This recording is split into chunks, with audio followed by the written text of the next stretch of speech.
রামনগর বিধানসভা কেন্দ্রে পুকুরপাড় এলাকায় ভোট প্রচারে যান মেয়র দীপক মজুমদার।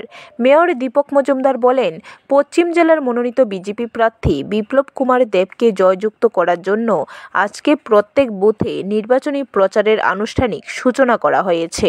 আজকে ভারতীয় জনতা পার্টি সারা রাজ্য থেকে সিদ্ধান্ত নেওয়া হয়েছে যে সারা রাজ্যে প্রতিটি বুথে আজকে বাড়ি বাড়ি প্রচার আনুষ্ঠানিকভাবে সূচনা করা হবে।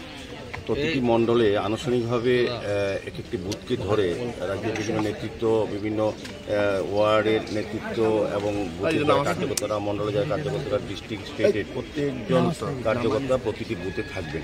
সেই উদ্দেশ্যে আজকে রামনগর মণ্ডলে 49 নম্বর বুথে 17 নম্বর ওয়ার্ড আগরতলা পৌর অন্তর্গত, সেখানে আমরা বাড়ি বাড়ি প্রচারে বেরিয়েছি। উদ্দেশ্য হচ্ছে আমরা প্রথমেই আমাদের প্রধানমন্ত্রী নরেন্দ্র মোদীজি রাজ্যবাসী, দেশবাসীর কাছে প্রতিটি বাড়িতে গিয়ে বলেছেন যে ওনার হয়ে উনি যে প্রণাম জানিয়েছেন প্রত্যেকটি বাড়িতে আমরা যাচ্ছি, মোদীজি হয়ে আমরা ওনার প্রণাম জানাচ্ছি।